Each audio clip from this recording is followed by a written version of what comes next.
사별 후에 처음 맞게 된 밤, 그의 커다란 손보다 더 깊게 느껴지는 것에 온몸이 떨렸다. 남편과 사별하고서 늘 누군가의 손이 제 어깨에 닿기만 해도 죄를 짓는 기분이 들었습니다. 하지만 남편과 사별 후 3년 정전된 조용한 방 안에서 그 사람은 제 이마에 입을 맞췄어요. 오랜만에 느끼는 이 기분은 저의 몸을 떨게 만들었죠. 매일 외로운 나날을 지냈던 제 마음이 위로받는 느낌이었습니다. 그는 무엇보다 누군가의 품에 안겨 마음껏 울어도 된다는 느낌을 제게 전해줬어요. 저는 이 사람과 어떤 인연으로 만나게 됐을까요? 이야기 시작 전 구독과 좋아요, 알림 설정 눌러주시고 여러분의 생각을 댓글로 남겨주세요. 저는 이정선입니다. 올해 61세죠. 3년 전 남편을 떠나보낸 후 그와 함께 꾸렸던 이 작은 카페에서 혼자 살고 있습니다. 강원도 외곽 국도변에 자리 잡은 우리 카페는 정말 작았어요. 테이블 5개에 의자 18개가 전부였습니다. 남편이 직접 만든 나무 선반에는 커피잔들이 가지런히 놓여 있었죠. 하지만 지금은 그 위에 먼지만 수북이 쌓여 있었습니다. 남편이 떠난 후 저는 카페 문을 닫았어요. 도저히 혼자서는 손님을 맞을 수가 없었거든요. 매일 아침 일어나면 남편이 서 있던 커피 머신 앞을 바라봤습니다. 그 자리는 여전히 비어 있었어요. 여보, 오늘은 날씨가 참 좋네. 혼자 중얼거리는 게 습관이 되었습니다. 대답은 없었지만요. 창밖으로 보이는 산은 계절이 바뀔 때마다 색깔을 바꿨는데 저에게는 모든 게 회색빛이었어요. 그러던 어느 여름날이었습니다.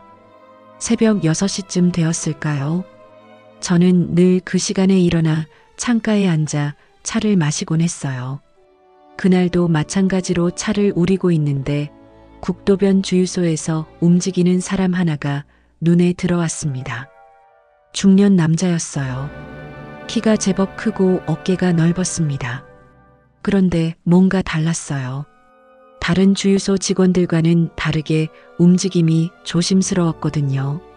기름 호스를 감는 모습도 바닥을 청소하는 모습도 마치 누군가를 배려하는 것 같았어요.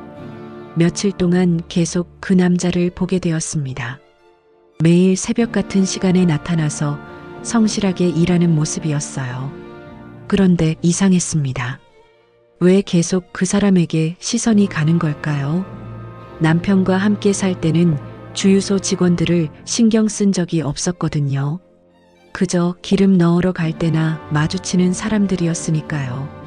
하지만 혼자가 된 후에는 모든 게 달라 보였습니다. 어느 날은 그 남자가 주유소 앞 화단에 물을 주는 모습을 봤어요. 아무도 시키지 않았는데 스스로 하는 일이었습니다. 꽃들이 시들까봐 걱정하는 듯한 표정이었어요. 저런 사람도 있구나. 혼자 중얼거렸습니다. 남편이 살아있었다면 저런 모습을 보고 뭐라고 했을까요? 아마 성실한 사람 같네라고 말했을 것 같아요. 그 생각을 하니 갑자기 눈물이 났습니다. 남편과 나눴던 사소한 대화들이 그리워졌어요. 이제는 혼자 중얼거리는 것만 남았으니까요. 카페 안은 여전히 조용했습니다. 시계 소리만 똑딱똑딱 들렸어요. 3년 전 그날 이후로 멈춰버린 제 시간 속에서 유일하게 움직이는 건 시계 바늘 뿐이었습니다. 그런데 그 평범한 일상이 하루아침에 바뀌었어요. 어느 날 오후 카페 문이 삐걱거리며 열렸습니다. 저는 깜짝 놀라 고개를 들었어요. 3년 동안 문을 닫고 있었는데 누군가 들어오다니요. 주유소에서 보던 그 남자였습니다. 키가 크고 어깨가 넓은 그 성실해 보이던 사람이요.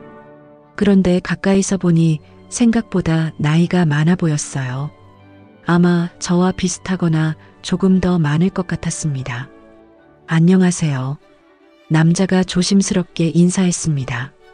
목소리가 낮고 차분했어요. 저는 어떻게 대답해야 할지 몰라 그냥 고개만 끄덕였습니다. 손님을 맞는 게 얼마나 오랜만인지 몰라요. 그는 카페 안을 둘러보더니 조용히 말했습니다. 에어컨도 없이 혼자 고생 많으시네요. 그 말을 듣는 순간 저는 얼어붙었어요. 마치 벼락을 맞은 것 같았습니다. 남편이 떠난 후 3년 동안 아무도 제 상태를 걱정해 준 사람이 없었거든요.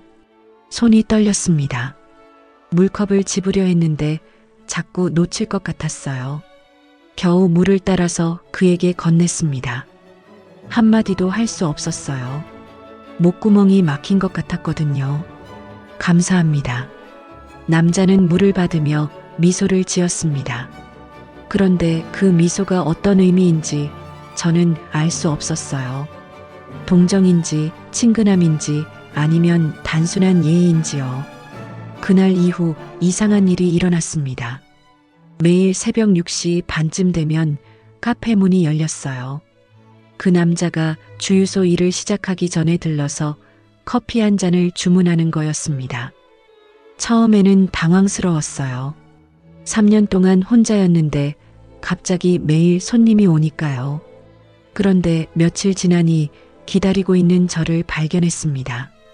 새벽 6시 반이 되면 자연스럽게 커피 머신을 켜고 있더라고요. 오늘도 이른 시간에 수고 많으십니다. 아니에요.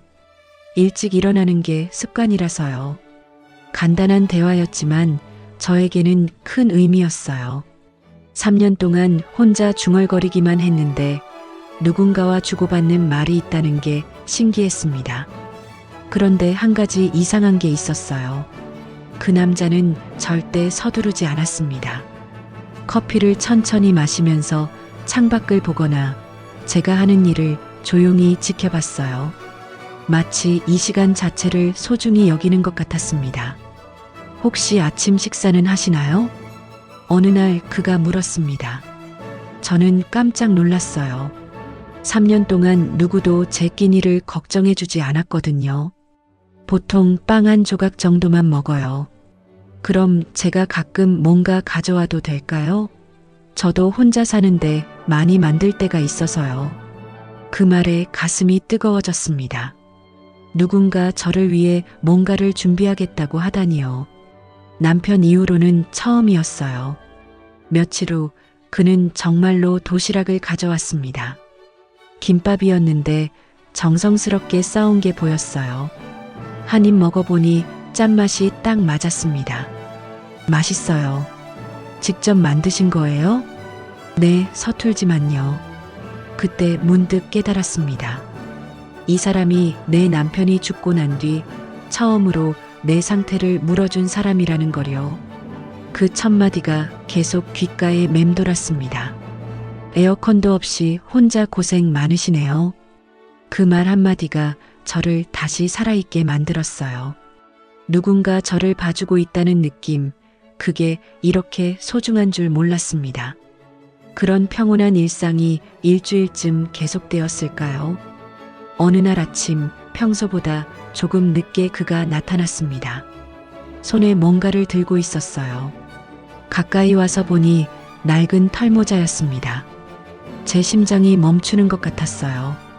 그건 남편의 털모자였거든요. 마지막으로 입원했을 때 쓰던 바로 그 모자였습니다. 회색빛 털실로 짠 소박한 모자였지만 남편이 가장 아꼈던 것 중 하나였어요. 어디서 이걸? 목소리가 떨렸습니다. 그 모자를 언제 잃어버렸는지도 기억이 안 났어요.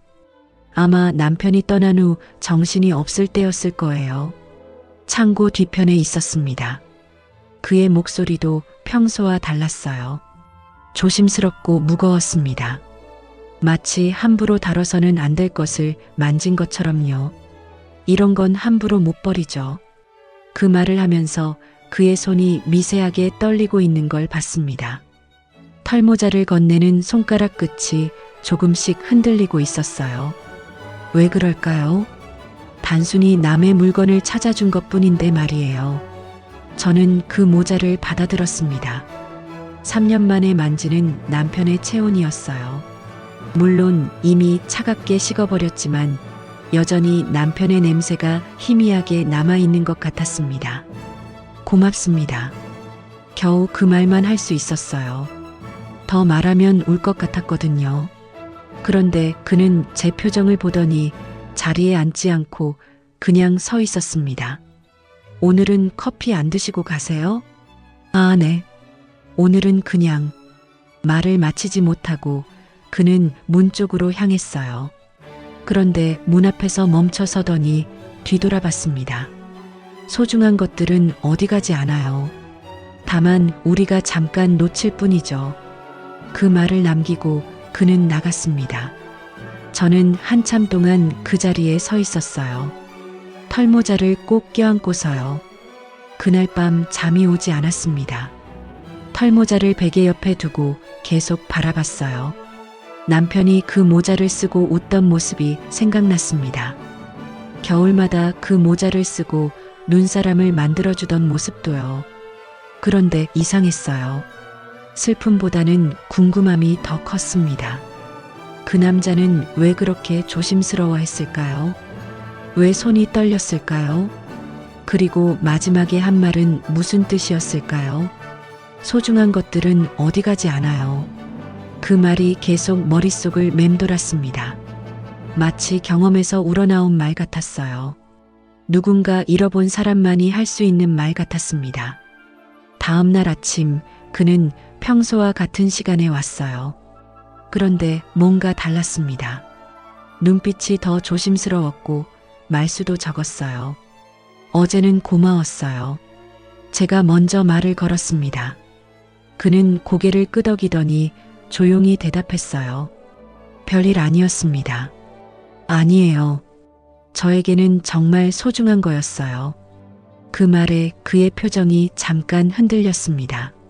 마치 무언가 가슴 깊은 곳이 건드려진 것 같았어요. 혹시? 저는 용기를 내어 물어봤습니다. 혹시 당신도 뭔가 소중한 걸 잃어본 적이 있나요? 그 질문에 그는 한참 동안 말이 없었어요. 커피를 들고 있던 손이 또 미세하게 떨렸습니다. 그리고 나서 작은 목소리로 대답했어요. 네, 있습니다. 그 순간 알았어요. 이 사람도 저처럼 뭔가를 떠나보낸 사람이라는 걸요. 그래서 제 마음을 이해하는 거였고, 그래서 털모자를 그렇게 조심스럽게 다뤘던 거였어요. 우리는 그날 처음으로 서로의 아픔을 조금씩 나누기 시작했습니다. 그렇게 조금씩 마음을 열어가던 어느 날 밤이었습니다. 태풍 경보가 내려진 날이었어요. 바람 소리가 무서울 정도로 거셌습니다. 창문을 때리는 빗소리에 잠이 깰 정도였죠. 밤 10시쯤 되었을까요? 갑자기 카페 안이 깜깜해졌습니다. 정전이었어요. 냉장고 돌아가는 소리도 멈췄고 에어컨도 꺼졌습니다. 순간 너무 조용해져서 오히려 무서웠어요. 손전등을 찾으려고 더듬거리고 있는데 카페 문을 두드리는 소리가 들렸습니다. 이런 밤에 누가 올까요? 문을 열어보니 그 남자였어요. 비에 흠뻑 젖은 채로 랜턴과 손전등을 들고 서 있었습니다. 괜찮으세요? 불이 다 나갔던데요. 숨이 가빠 보였어요. 아마 급하게 달려온 것 같았습니다. 왜 이런 밤에 저를 걱정해서 왔을까요? 네, 괜찮아요. 그런데 이런 날씨에 왜? 냉장고 음식들 다 상할 텐데요.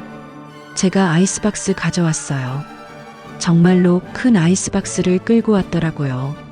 냉장고 안에 음식들을 옮기는데 두 사람이 해야 할 일이 많았습니다. 여기 너무 더워요. 창고로 가시죠.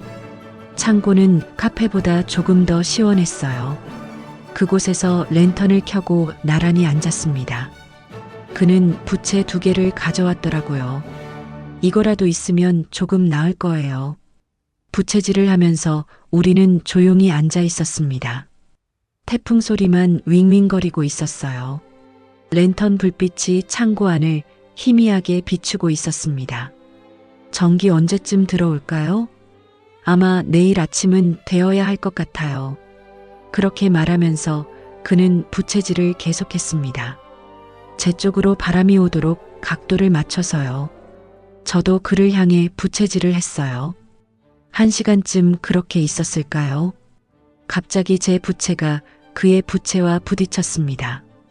깜짝 놀라서 부채를 놓치려는 순간 그의 손이 제 손목을 잡았어요. 조심하세요. 그 순간이었습니다. 그의 손이 제 손목에 닿은 순간 전기가 흐르는 것 같았어요. 따뜻했습니다. 정말 따뜻했어요. 3년 동안 아무도 제 손을 잡아준 적이 없었거든요. 남편 이후로는 처음이었습니다. 그런데 이상했어요. 단순히 따뜻한 게 아니라 뭔가 더 깊은 게 느껴졌습니다. 그의 손 따뜻하다. 그런데 그보다 더 깊은 무언가가 지금 내 안으로 들어오고 있어. 속으로 그렇게 외쳤어요. 정말 그랬거든요. 손끝에서 시작된 온기가 팔을 타고 올라와서 가슴까지 도달하는 것 같았습니다. 그는 금세 손을 놓았어요. 당황한 듯 보였습니다. 죄송합니다. 그냥 부채가 떨어질까 봐서. 아니에요. 괜찮아요. 하지만 제 목소리는 떨리고 있었습니다. 그의 목소리도 평소와 달랐어요. 뭔가 흔들리는 느낌이었습니다. 우리는 다시 조용해졌습니다. 하지만 공기가 달라졌어요. 아까보다 더 무거워진 것 같았습니다. 서로 의식하고 있다는 게 느껴졌어요. 랜턴 불빛이 그의 얼굴을 비췄습니다. 평소보다 진지해 보였어요. 무언가 생각에 잠긴 것 같았습니다. 정선 씨, 처음으로 제 이름을 불렀어요. 그동안은 그냥 안녕하세요라고만 했었는데요. 네. 혹시 제가 너무 자주 와서 부담스럽지 않으신가요? 그 질문이 의외였어요. 오히려 저는 그가 오기를 기다리고 있었는데요. 전혀요. 오히려 말을 멈췄습니다. 오히려 당신이 와야 제가 하루를 시작할 수 있어요 라고 말하고 싶었지만 그럴 용기는 없었어요. 오히려 고마워요. 3년 만에 처음으로 누군가와 이야기할 수 있게 되었거든요. 그 말에 그의 표정이 부드러워졌습니다. 안도하는 것 같기도 했어요. 태풍은 계속 몰아쳤지만 창고 안에 우리는 이상하게 평온했습니다. 그의 손이 기억하고 있는 온기가 아직도 남아 있었어요. 그날 밤 이후 저는 혼란스러웠습니다. 그의 손이 닿았던 손목이 계속 따끔거렸어요. 아니, 따끔거린다기보다는 뭔가 남아있는 느낌이었습니다. 자꾸만 그 순간이 생각났어요. 이상했습니다. 남편을 잃은 지 3년밖에 안 됐는데 다른 남자의 손길에 이렇게 마음이 흔들리다니요. 죄책감이 밀려왔어요. 남편에게 미안하다는 생각이 들었습니다. 다음 날 아침 평소 같으면 6시 반에 커피 머신을 켰을 텐데 그러지 못했어요. 그가 올 시간이 다가오니 가슴이 두근거렸습니다. 이런 제가 싫었어요. 결국 카페 문을 열지 않았습니다. 커튼을 친 채로 숨어 있었어요. 6시 반이 되자 정말로 그가 왔습니다. 문을 두드리는 소리가 들렸지만 나가지 않았습니다. 정선 씨, 괜찮으신가요? 문 밖에서 그의 목소리가 들렸어요. 걱정스러운 목소리였습니다. 하지만 저는 답하지 않았어요. 한참 기다리더니 그는 그냥 갔습니다. 이틀째도 마찬가지였어요. 그는 매일 같은 시간에 와서 문을 두드렸지만 저는 끝까지 문을 열지 않았습니다. 창틈으로 보니 그의 표정이 점점 어두워지는 게 보였어요. 사흘째 되던 날 그는 문을 두드리지 않았습니다. 그냥 카페 앞에 서서 한참 바라보기만 하더라고요. 그리고는 천천히 주유소로 돌아갔어요. 그 모습을 보니 왜 이렇게 가슴이 아픈지 모르겠더라고요. 제가 그를 피하고 있는 건데 정작 제가 더 힘들었습니다. 나흘째부터는 아예 오지 않았어요. 새벽 6시 반이 되어도 카페 앞에 그의 모습은 보이지 않았습니다. 저는 커튼 사이로 계속 밖을 내다봤지만 그는 나타나지 않았어요. 이상했습니다. 그를 피하려고 문을 닫았는데 정작 그가 오지 않으니 더 외로웠어요. 새벽 시간이 이렇게 길고 무서운 줄 몰랐습니다. 3년 동안 혼자 있던 시간보다 더 견디기 힘들었어요. 일주일째 되던 날 저는 견딜 수가 없었습니다. 그가 정말 다시 오지 않을까봐 두려웠어요. 용기를 내어 주유소 앞까지 나가봤습니다. 그는 거기 있었어요. 평소처럼 성실하게 일하고 있었습니다. 하지만 뭔가 달랐어요. 표정이 어두웠고 움직임도 무거워 보였습니다. 한참 망설이다가 다가갔어요. 그는 저를 보고 깜짝 놀라는 것 같았습니다. 안녕하세요. 제가 먼저 인사했습니다. 그는 잠깐 멈춰서더니 조심스럽게 대답했어요. 안녕하세요. 목소리가 평소와 달랐어요. 어색하고 거리감이 느껴졌습니다. 요즘 카페에 안 오시네요. 바보 같은 말이었어요. 제가 문을 안 열어줬으니까 못 온 거잖아요. 그는 한참 말이 없다가 조심스럽게 물었습니다. 제가 무슨 실수라도 했나요? 그 말을 듣는 순간 제 마음이 무너졌어요.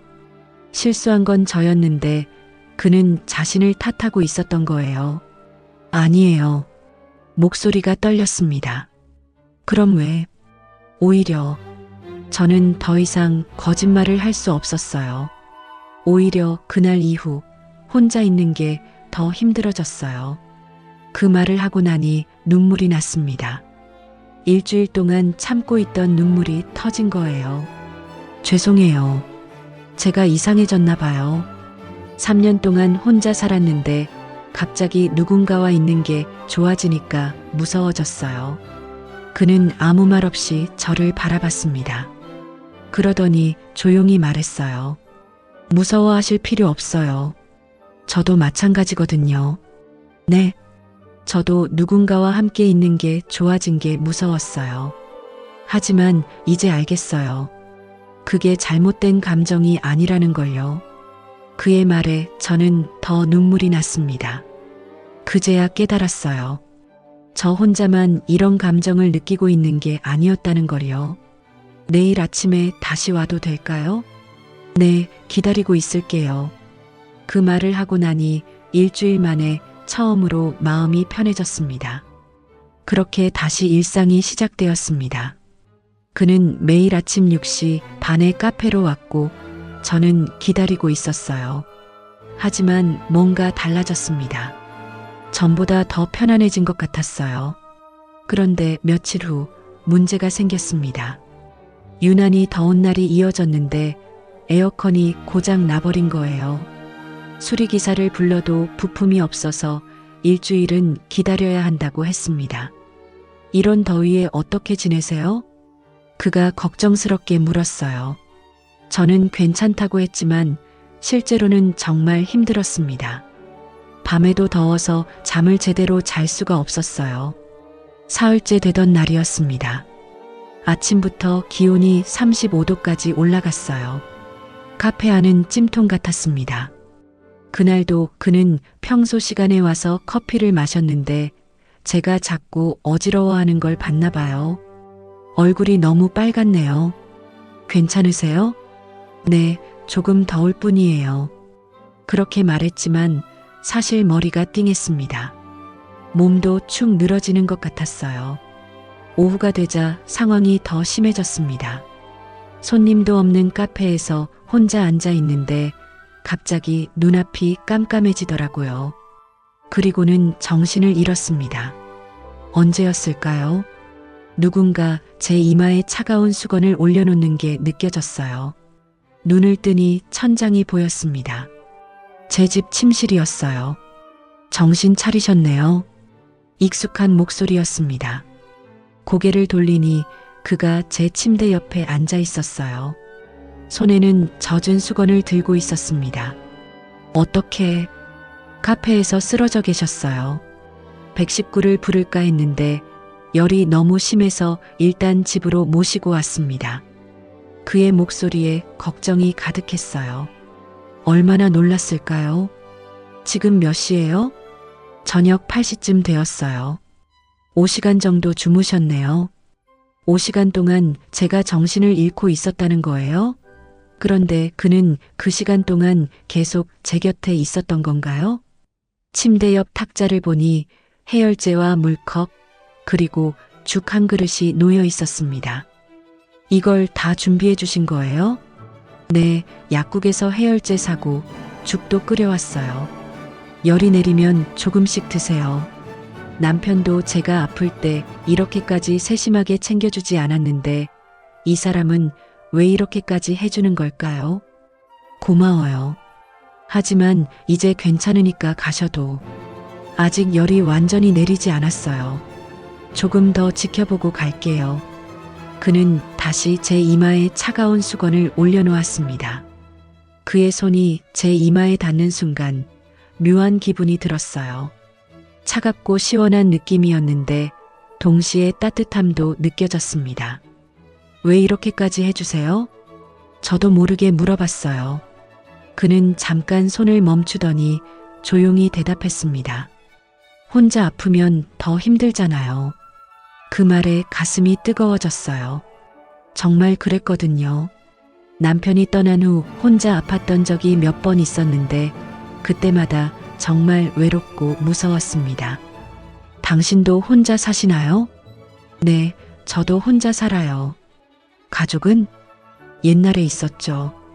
그 말에 뭔가 깊은 슬픔이 담겨 있는 것 같았어요. 더 묻지 않았습니다. 밤 10시쯤 되자 열이 많이 내렸습니다. 그제야 그는 안심하는 표정을 지었어요. 이제 괜찮은 것 같네요. 내일 아침에 다시 와서 확인해 볼게요. 일어서려는 그를 보니 갑자기 혼자 있기가 싫어졌어요. 조금만 더 있어 주시면 안 될까요? 그 말에 그는 다시 앉았습니다. 네, 괜찮아요. 그는 제 이마에 손을 올려놓은 채 조용히 앉아 있었어요. 그 손길이 정말 따뜻했습니다. 몸은 아직 아팠지만 이상하게 마음은 편안했어요. 3년 만에 처음으로 누군가의 보살핌을 받고 있다는 생각이 들었습니다. 이런 기분이 이렇게 소중한 줄 몰랐어요. 그의 손이 이마 위에 있는 한 저는 혼자가 아니었습니다. 열이 내린 후에도 그는 제 곁에 있어줬습니다. 밤이 깊어가는데도 일어날 생각을 하지 않더라고요. 저도 그가 가기를 원하지 않았어요. 정말 괜찮으시면 이제 가봐야겠어요. 마침내 그가 일어서려고 했습니다. 시계를 보니 밤 11시가 넘어 있었어요. 기다려보세요. 저도 모르게 그의 손을 잡고 있었습니다. 그는 깜짝 놀라며 저를 바라봤어요. 왜 이렇게까지 잘해주세요? 정말 궁금했거든요. 처음 보는 사람도 아니고 그렇다고 가까운 사이도 아닌데 왜 이렇게까지 해주는 걸까요? 그냥 혼자 있으면 안 될 것 같아서요. 그의 목소리가 떨렸습니다. 뭔가 더 깊은 의미가 있는 것 같았어요. 당신도 혼자잖아요. 네, 그래서 더 잘 아는 것 같아요. 혼자 아픈 게 얼마나 무서운지요. 그 말에 제 마음이 뭉클해졌습니다. 정말 그랬거든요. 혼자 아프면 세상에서 가장 외로운 기분이 들어요. 정선 씨, 그가 제 이름을 불렀습니다. 목소리가 평소와 달랐어요. 더 부드럽고 따뜻했습니다. 네, 제가 너무 나댄 건 아닐까요? 무슨 말씀이세요? 이렇게 함부로 들어와서 간병하고 혹시 부담스러우셨을 수도. 아니에요. 저는 그의 말을 끊었습니다.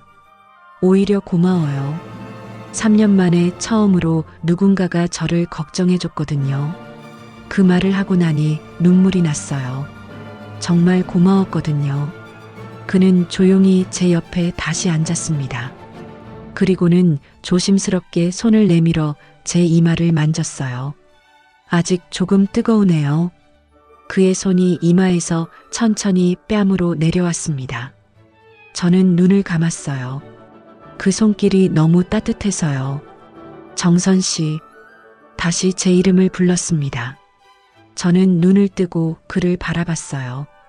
그의 눈빛이 평소와 달랐습니다. 뭔가 간절함이 보였어요. 저도 오랫동안 혼자였어요. 얼마나 오래요? 5년 정도 됐나요? 저보다 더 오래 혼자 살았다는 거예요. 그럼 그도 저처럼 외로웠을 텐데요. 그는 천천히 고개를 숙였습니다. 그리고는 조심스럽게 제 뺨에 입술을 가져다 댔어요. 살짝, 정말 살짝이었습니다. 그 순간 제 온몸이 떨렸어요. 사별 후 처음 맞게 된 밤, 그의 커다란 손보다 더 깊게 느껴지는 것에 온몸이 떨렸습니다. 그의 손이 제 얼굴을 감쌌고 그의 숨결이 제 목덜미에 닿았어요. 따뜻했습니다. 정말 따뜻했어요. 하지만 그보다 더 깊게 느껴진 게 있었습니다. 그의 손길 속에 담긴 마음이었어요. 말없이 나눈 위로, 눈으로 건넨 용기, 그리고 이제 다시 살아도 된다는 허락 같은 감정이었습니다. 무서워요. 저는 속삭였습니다. 뭐가 무서우세요? 이런 제가 무서워요. 남편을 잃은 지 3년밖에 안 됐는데. 괜찮아요. 그가 제 머리를 쓰다듬어 줬습니다. 다시 사는 게 죄는 아니에요. 그 말에 더 눈물이 났습니다. 제가 가장 듣고 싶었던 말이었거든요. 당신 손보다 더 따뜻한 게 있었어요. 제가 말했습니다. 뭐죠? 그건 바로 나를 다시 살아가게 만든 당신 마음이었어요. 그 말을 하고 나니 가슴이 후련해졌습니다. 정말 그랬거든요. 그의 손길도 따뜻했지만 그 속에 담긴 진심이 더 따뜻했어요. 그는 저를 꼭 안아줬습니다. 남편 이후로 처음으로 누군가의 품에 안긴 거였어요. 그런데 죄책감보다는 안도감이 더 컸습니다. 저도 그래요. 그가 제 귀에 속삭였습니다. 당신 덕분에 다시 살 수 있을 것 같아요. 그날 밤 우리는 서로의 외로움을 달래주었습니다. 그리고 다시 사는 법을 배우기 시작했어요. 그날 밤 이후 모든 게 달라졌습니다. 우리는 서로에게 솔직해졌어요. 그도 저처럼 배우자를 잃고 5년 동안 혼자 살아왔다는 걸 알게 되었습니다. 제 이름은 김민수예요. 그가 처음으로 자신의 이름을 말해줬습니다. 김민수? 이제야 그에게 제대로 된 이름이 생긴 것 같았어요. 며칠 후 민수 씨가 조심스럽게 제안했습니다. 혹시 함께 살 생각은 없으세요? 갑작스러운 제안이었어요. 하지만 이상하게 거부감이 들지 않았습니다. 주유소 옆에 작은 방이 하나 있어요. 거기서 함께 지내시면 어떨까요? 카페는 어떻게 하죠? 카페는 그대로 운영하시면 돼요. 저도 주유소 일은 계속할 거고요. 생각해보니 나쁘지 않은 제안이었어요. 혼자 사는 것보다는 훨씬 나을 것 같았습니다.